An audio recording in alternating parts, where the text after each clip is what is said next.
Well, hello everybody and welcome to Lunch Break Live, real talk about obesity, food addiction recovery, and what's really eating you. I am Carrie De La Cruz here with you on finally a Friday. Everybody says it, and boy, I believe it more than ever today. I don't know how you guys feel. And of course, if you're watching me in New Zealand, it's already Saturday morning for you. And if you're watching on demand, there's no telling what time of day or night or day of the week that it really is. I'm just happy that you're here, no matter what your calendar says. So thank you for joining me. Let's see, today's show I'm calling Will This Relationship Last? And the motivation for this was, I was deep in thought about various couples that I know, and various friendships that I have either been a part of or have seen, witnessed. And I'm thinking about it now from a place of, where I'm working my recovery, working to own my crap, as you guys always hear me talking about, and working to be what's the word I'm looking for? A responsible, healthy half of any relationship that I'm in, all right? Just doing my best, and that's really all any of us can do. But I have found myself considering some relationships and now looking at them and saying, that's never going to last. Because I'm looking at it and I'm thinking, that person isn't pulling their weight. That person is expecting the other person to do everything for them, or they're not respectful or whatever. And so I kind of thought, I think there's a show there and I will bring it around and it will make perfect sense to you, I hope, when I get there. But in the meantime, and by the way, thank you. I see you, Nancy, and I see you, Mama. Thank you for being here. All right, before I launch into that, though, I have a mother-in-law story because my in-laws are staying with us for a while. They'll be here until Tuesday, and then they're going up north to be with my brothers-in-law, and then they'll be back down here for a few days before they return to Mexico. And so it's always delightful when they come. Of course, it's always hard when you have two women under one roof because typically a woman has her way of doing things and doesn't want to share it or feels threatened by or in competition with any other woman. And then you put in the mother-in-law thing and you're like, oh my gosh, I'm never good enough. And my husband loves his mom more and I can never compete and all that nonsense, that drama, whatever. Well, fortunately, like as a rule, I've never really gone there because I'll say, as far as mothers-in-law go, mine's pretty good. She's, pretty amazing and pretty fair. But here's the thing, loves to clean and cook. She loves to clean and cook. I am not in any way threatened by this, not really, okay? And so she doesn't like to sit still, always has to be doing something. So here's my little story. I have the world's cleanest bathroom as of yesterday. And, I'm always struggling on that one. I'm always scrubbing and can never seem to make it happen. Well, my mother-in-law was very proud of herself, and she's asking me, so did you see your bathroom? Did you see the bathroom yet? Hint, hint. And I'm like, no, I didn't. Why? She explains to me what went down and how she had spent the afternoon cleaning my bathroom and scrubbing the floor, scrubbing the walls, scrubbing the bathtub and shower and the sink. And explaining to me what she used to make this happen. And it's fascinating. And my initial reaction is, oh, she must think I'm a pig. She must think that I do not keep a clean house and that that she has to do it for me and then I went, stop. Obviously not true. Okay. Obviously not true. And if it is, I have no control over that. So where should I go with this? And I thought, I am quite simply the luckiest woman on the planet. Because my mother-in-law cleaned my bathroom and it is amazingly clean now. Yay me, right? So in other words, it was a gift. But more importantly, my father-in-law also dove in and I have this ridiculous kind of metal work with all these curly cues. And he sat in a chair and cleaned every single one of those on the wrought iron, work in the house yesterday. So that is probably cleaner than it's been since the day the house was built, 50 years ago. It is amazing. But the point in my sharing this story is there are many ways that we can approach there's many ways that we can be a part of a relationship, and they can be healthy or they can be unhealthy, okay? We can, in a relationship like one of daughter-in-law and mother-in-law, it can be threatening. It can be one of, never measuring up or feeling threatened or feeling like she's doing it to me to make me look bad or all of those things that we often do, right? And I realized, first of all, that's not healthy. Second of all, what is the proof of that? for me. Third, as I said, how can I control that? I don't have any control over what other people think, but I can receive the gift that she so obviously gave me. She doesn't like to sit around. She likes to work. It makes her happy. It brings her joy. And she takes tremendous pride in being able to do it so well. And so I said to her in Spanish, thank you, Mom, for doing that. It is a gift for me. But more importantly, thank you for teaching me a better way to do it. So it took me a while to get to this point, though, in all honesty. So even if, I might not have said that in the past, I might have also struggled with a lot of feelings that were unhealthy. And I'm in a relationship with my mother-in-law just as readily and just as surely as I am with my father-in-law and my husband and my mom and everybody else in my life. My job is to be the healthiest I can be, so I'm a healthy part of that relationship, and we can have a healthy relationship together, right? Okay, so that's what I'm talking about. So that's the story of my super clean bathroom and how I am the luckiest woman on the planet, and I now have some tips about how to do a better job in the future. All right. Now, what qualities, since I'm talking about relationships, what qualities define a healthy relationship? So, like, obviously there's tons and tons and tons, but I'm not doing a dissertation, trying to get my PhD on this. I mean, I'm just like throwing this out there. These are the things that came to mind for me when I was thinking. When I think about, like a mate, a spouse, any kind of relationship, best friend, working relationships, whatever those are, what are the things that matter most? To me, what do I think are the most important? And I came up with this little list, okay? Again, you can always add more or whatever, but these are what I think. Core values: respect, honesty, patience, humility, kindness, forgiveness, compassion, willingness, and commitment.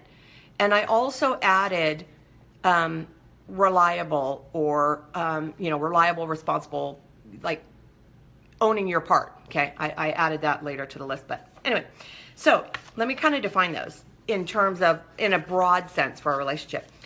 Respect says to me, the other person is entitled to their opinion, and you undermine, criticize, demean, or belittle them when you don't agree with or share their opinion and you make a big deal about it, all right? So if you respect someone, you're saying you're entitled to your opinion even if I don't agree with it. You are entitled to it. And so when you are vehement and vocal about the fact that maybe their opinion is wrong, or they are stupid, or they haven't thought this through, or whatever, you are undermining, criticizing, demeaning, belittling them. And I think to myself, so if you don't respect a person in the relationship, why are you in the relationship with them? It doesn't make a whole lot of sense to me. All right. By the way, one thing that's not on that list is anger. Because it's a human condition to be angry and to fight with people, right? Which is to disagree. But you have to, quote, fight fair, disagree, deal with it, have a discussion, argue, whatever it is. Yeah, people get angry sometimes, okay? But just be fair about it. Don't be unfair. So I didn't put that on the list because, a lot of people would say, well, if you fight, it's automatically not a healthy relationship. I don't really agree. Honesty, okay? I think that's the foundation for trust. So if you're honest, then the other person in the relationship knows where you stand. That's kind of big. And they also know where they stand, right? And they can trust that you will mean what you say and say what you mean. That's honesty. Okay. Doesn't mean they're always going to be happy with what you say or what you're going to do, but they can trust the fact that you are going to be honest, that you're not going to change the rules in the middle, and that you're going to follow through. Okay, you're going to do certain things. So honesty, I think that's really important, and it's a foundation for trust. Patience, I think that's really an important part of understanding. And don't we all want to be understood? Well, how do we get there? Like 7 Habits of Highly Effective People, one of them was seek first to understand, then to be understood. So the goal of patience is seeking to understand, and that leads to a foundation of understanding.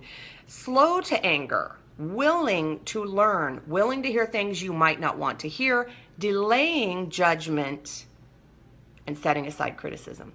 Patience. I think that's kind of important, don't you? Humility. I think this is a big one too, because it creates an opportunity for safety. And don't ask me how I came to these conclusions, I just did. You are not likely to go on the offensive or be defensive if you are humble, because you're not trying to protect your ego at the expense of someone else. That's when we are not humble, or when we're insecure, or when we are arrogant, we are protecting our ego at all costs. And, take no prisoners. We're going to take out anybody that gets in our way, and we're going to go on the immediate defensive or offensive. We're going to be offensive, whatever you want to say, right?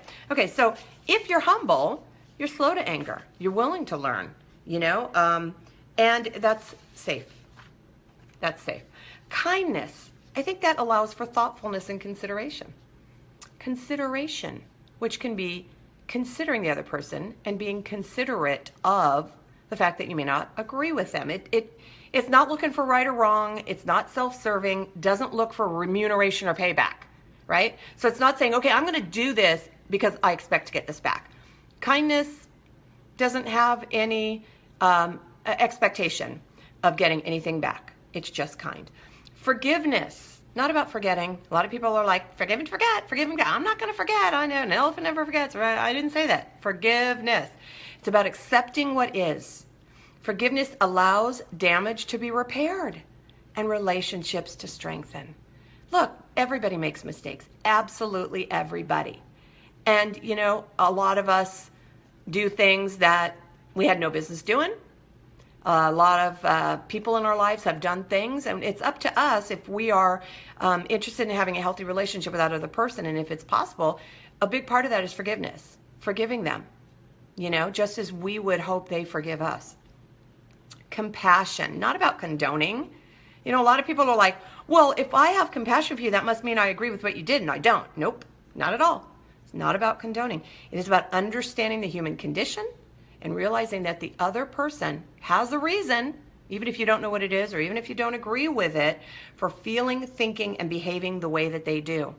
Whatever it was that brought them to this point, they have a reason for it, and you don't have to know what that is, and you don't have to agree with it. It just is. So it really is, I think, about acceptance. It's not judgmental, and it is not necessarily approving.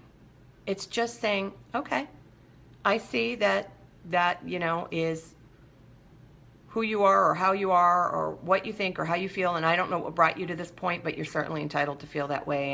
And if you're hurting, I'm sad to hear that, because the human in me understands what it feels like to be sad, okay? Willingness. I think that's like the gas in the engine. Willingness, the gas in the engine doesn't make it go, but it gives it something to go on. That I just kind of came up with that. I'm like, willingness. That's like the gas in the engine. We all need that to go, right? Willingness does not get stuck in rightness and wrongness and doesn't dwell on failure or fear. It says, I'll give it my best. All right? The willingness, I'll give it my best. Commitment.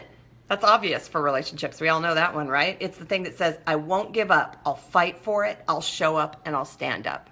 Pretty straightforward there, right? Let's see. Lots of other things we know that we can, put into that long list for a healthy, strong, lasting relationship. But those are just some of the things that kind of stuck out to me. So I thought that I would throw those out there because I think they matter. And when you see a healthy relationship, you know it, right? I mean, when you look at people and you're like, oh yeah, that's a good, healthy relationship. What are some of the things that you look for? Well, I notice mutual respect, affection, admiration, and kindness. Those are the things I notice. Those may not be the same things for you, but those are the things I notice. The people seem supportive and encouraging of one another and genuinely seem to enjoy being together. That doesn't mean all the time. That doesn't mean they share, or agree on everything or share absolutely everything, have everything in common or share all experiences. It just means that they enjoy being together when they're together. They have some common ground, some commonality, and they have like a mutual respect and admiration for each other and visible joy and affection. Those things matter to me, okay? When I see, like, for example, a healthy friendship, I notice things like that joyfulness and security and understanding and thoughtfulness. When I've been in healthy friendships, to me, security and safety, knowing that my flaws are safe in their hands, that they're not going to judge me or use those things against me to hurt me. They're not going to throw those out there in public and say, oh yeah? Well, look at you. Look what a failure you are. Look how weak you are. Ooh, see, that's not safe. So to me, when I see or am involved in a healthy friendship, security rates really, really high to me. Just secure in the knowledge that it's okay to be me, even if I'm imperfect. And guess what? They can be safe with me too. All right, you might notice other things. For example, like I'm all about physical affection. That matters to me, holding hands or hugging or just kind of reaching out and touching somebody, okay? But that may not matter to other people. I get that. You may say, no, you know what, physical affection, that doesn't really matter to me. That doesn't make it or break it. I'm just saying that is one of the things that does factor into me. Physical closeness or physical affection, liking to touch or be touched by that person. That kind of matters to me. There are certain things, in other words, like on my list, I think, that are pretty universally accepted. And then there are some other things that are preferences. And your preferences may not be the same as my preferences, which is why relationships differ so greatly, because people differ so greatly. Right? Do you kind of agree with that? Yeah, and that's what makes relationships different. Okay, so now, when I see an unhealthy relationship or partnership, here are some things that jump out at me. Disrespect, anger. Now, I'm not talking about getting angry, okay? But we're talking about like rage or impatience, right? Unloading on unfairly, almost like attacking anger. That's what I'm talking about. Criticism, resentment, right? Competitive, lack of admiration, dismissive, completely different. Like they don't even seem to share common goals or values or priorities. It's like, why are you in this? I don't see you working together to achieve something. That's what I see in an unhealthy relationship. They like work at cross purposes. They don't trust each other. They're not respectful to each other. Maybe they're expecting the other person to carry the weight, to toe the line, to pull it along, do the work for them. Tell you what, I'll just sit here and I expect you to do this, but, and I'll just benefit from it. Or likewise, they expect you to do everything. And how many of us are like, they expect me to do absolutely everything and they never do anything. It's just not healthy, see? All right, common. We want to have things that are in common, share goals and priorities and values. Okay, so when you see people that obviously disrespect one another, they're tearing each other down, they're undermining each other, they look like they're going at each other, they, like attacking each other. I mean, my question is, does that relationship stand a chance? I mean, when you look at it, is that relationship likely to last? If you're constantly fighting to be heard, but not even listening yourself, if you're constantly belittling, minimizing, judging, if you don't feel respected and don't show respect, and if you don't share a purpose, can that relationship last? Maybe. Will it grow? I don't think so. Will it thrive? Probably not. In all likelihood, it will stagnate and die, even if no one on the outside of the relationship knows that it's dead. And I was thinking about this. It's like a tree that is still standing, right? On the outside, it looks fine because it's a tree, but on the inside, it's dead from rot. But people, unless they're up close enough, don't realize it. They just see a tall tree. But the thing is, it's not growing. It's just standing there, being there, all right? It is not alive. And one day, it's going to fall over. And everybody's going to go like, wow, I didn't see that coming. But other people are like, it was inevitable. I knew it was going to happen someday, right? So, right? So you can have relationships that seem okay on the outside, but if you're up close enough, you can see that there's rot on the inside. What about the relationship with ourselves? You knew I was going there. Of course, that's what this show is all about. This is the stuff we feed that eats us up. Do you think that the traits I mentioned above matter? That they have anything to do with the relationship with ourselves? Hint, yes. Okay. Do we have to respect ourselves, and what if we don't? Is it because we don't do things that are respectable? Is it because we don't believe that we're worthy of respect? Maybe that's why we don't respect ourselves. What would it take to change the belief that we either aren't worthy of respect, aren't respectable, or don't respect ourselves? What would it take to change that and begin respecting ourselves? Is it important? Again, I'm going to give you the answer. I think so, of course. All right, let's take the next one. Do you have to be honest with yourself?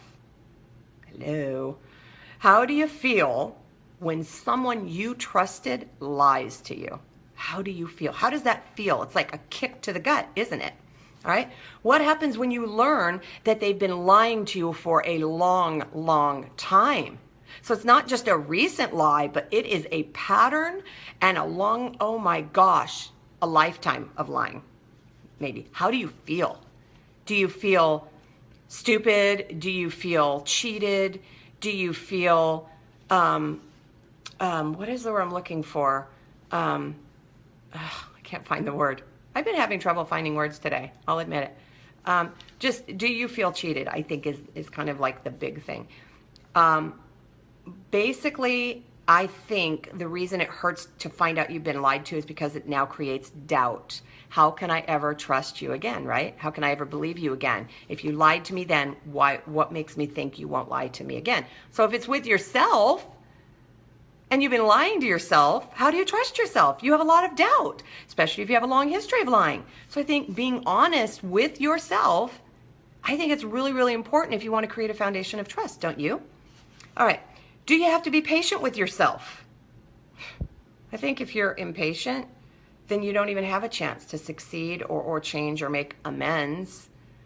So I kind of think being patient seems really important to me, and that's why I get really frustrated when everybody's like, I gotta reach my goal weight, and I don't weigh this, I've only lost this much, and I gotta hurry because I set a goal, and like I'm going on this vacation and I have to lose this weight by then, and if I don't, then I'll just, that's that impatience with ourselves. Just it doesn't create that opportunity for growth, or stability or anything else, and you don't have a chance to change or succeed because you're just like single-minded, singularly focused on, if it's not this, then it's nothing, and it has to happen now, or why bother? All right. Do you have to be humble? Now, humble is, you've heard this, humility is not the same thing as humiliation. Very, very different.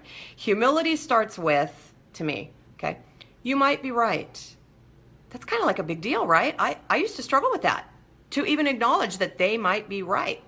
But a lot of us get stuck at, I might be wrong, right? In order for them to be right, I have to be wrong. I don't know how I feel about that. That's a scary place to be. I spent a lot of years there. I might be wrong. I can't be wrong. Oh my gosh, that's a really scary thing. And then you're not even going to consider, what if I am wrong? Now what do I do? See? So humility makes room for that. It makes room and makes it like a safe place to say, well, I might be wrong. And if I am wrong, what am I going to do about it? And what if you're right? Does that make me automatically wrong? Not necessarily. I don't have to be wrong for you to be right, right? Okay. All right. And they don't have to be wrong in order for you to be right. Let's remember that one too, especially in this climate we live in right now, where if you don't agree with me, you're against me. Let's see. A lot of us fear that we will be less than, and we reinforce the negative belief that we already are less than, and so we don't want to be even more less than. That's what I wrote. I'm like, wow, that's crazy. Okay, so we already think we're less than, a lot of us, right? So we don't want to be even more less than by admitting that we might be wrong or that someone else may be right.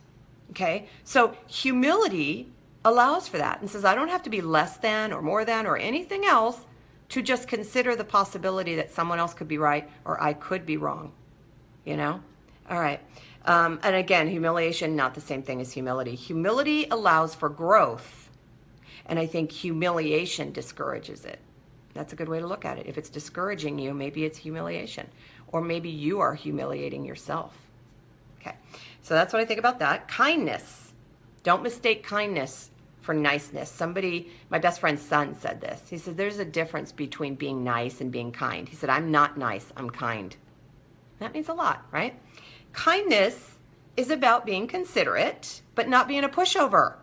It's about being fair and, yeah, even firm when you need to be, standing your ground, standing up.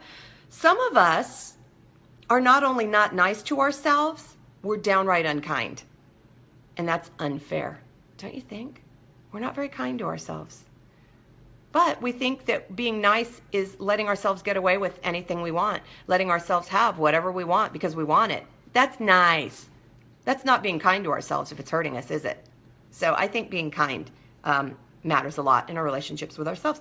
Forgiveness, again, not about forgetting or getting over anything. Well, you got to get over it. Who says? That's not what forgiveness is all about. It's about accepting what is and what was and deciding that it is not going to stop you from healing or growing. So again, we're talking about a relationship with ourselves and about the significance, the importance, the criticality of forgiving ourselves. Forgive us for the stuff we did on purpose. Forgive us for the stuff we didn't know because we didn't know better, so we didn't do better. But now that we know better, we can do better. So we forgive ourselves for not knowing and not doing better. Or we forgive ourselves for knowing and not choosing to do better until now. We forgive ourselves. That's so very important. Do you forgive yourself or do you hold yourself hostage to your mistakes, poor choices, and errors? Compassion, underrated quality, I think. But I think it's probably one of the most important ones in the relationship with ourselves and others, because when I think of true compassion, I put my hand over my heart. It's funny, but this is what I do when I think of, having compassion for somebody else. Do you guys do that? Oh, I have so much compassion for that little baby. I have so much compassion for that older person. Oh, your hand goes to your heart. At least mine does, right? It doesn't go to my head because compassion lives here. Compassion doesn't live here. It lives here. That's why I go here automatically. It doesn't live in my head because sometimes compassion flies in the face of reason. Reason lives here. Compassion, right? Sometimes they would be in conflict with one another.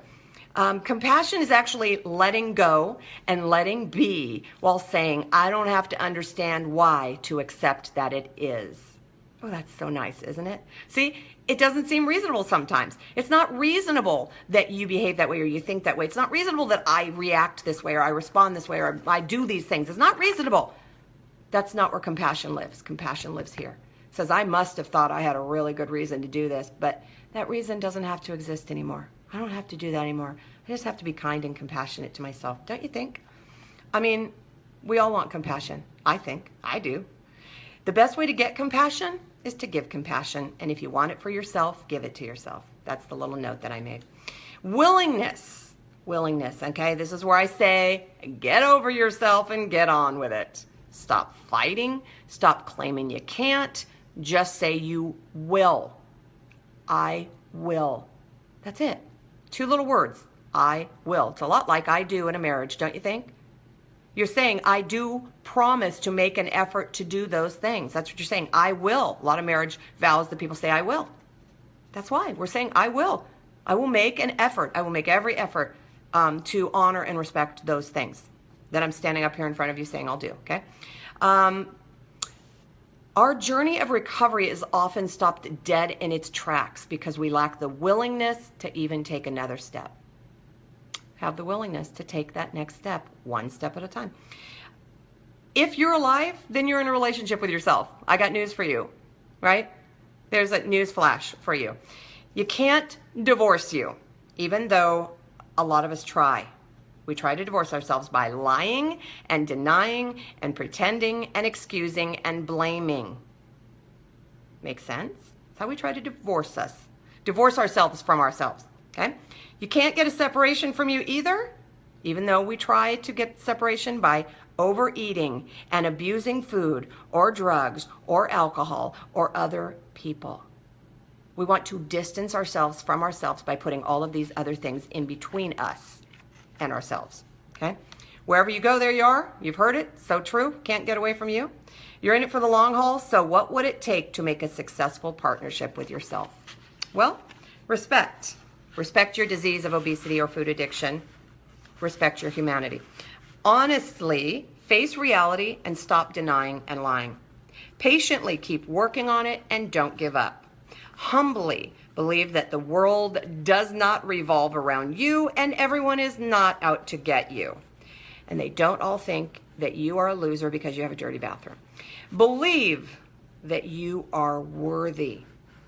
Kindly consider your circumstances, what brought you here, who you are, and what it will take to be well.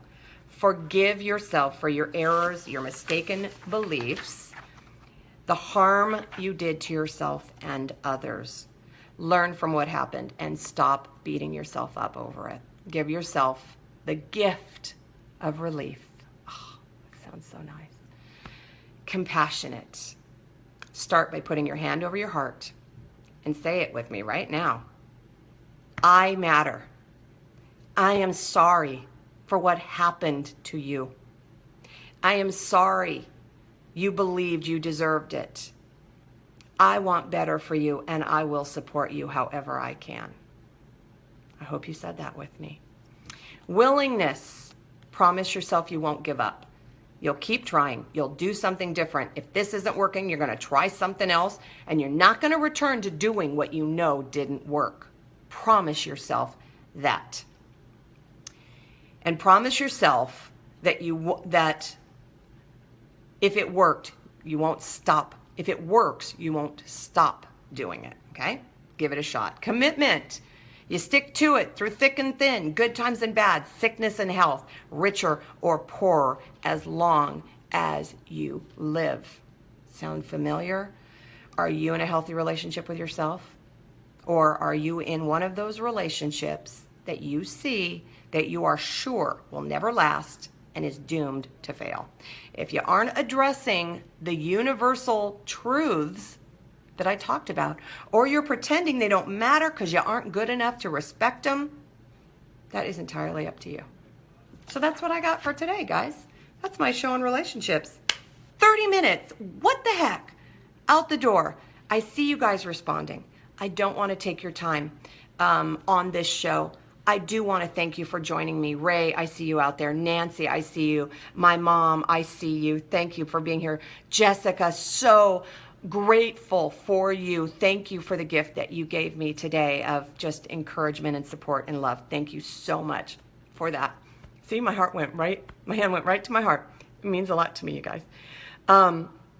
And Nancy, I haven't seen you in a while, my favorite Avon lady. Thank you for being here. So I will read your comments, you guys. Meanwhile, Brian, is it Brian? Well, all of a sudden I'm drawing a blank. Oh my gosh. No, who is it? Oh, I'm drawing a blank. Help me, my Kiwi friend. Marcus. Marcus. I always call you Brian. It is the funniest thing. Marcus, I am praying for you.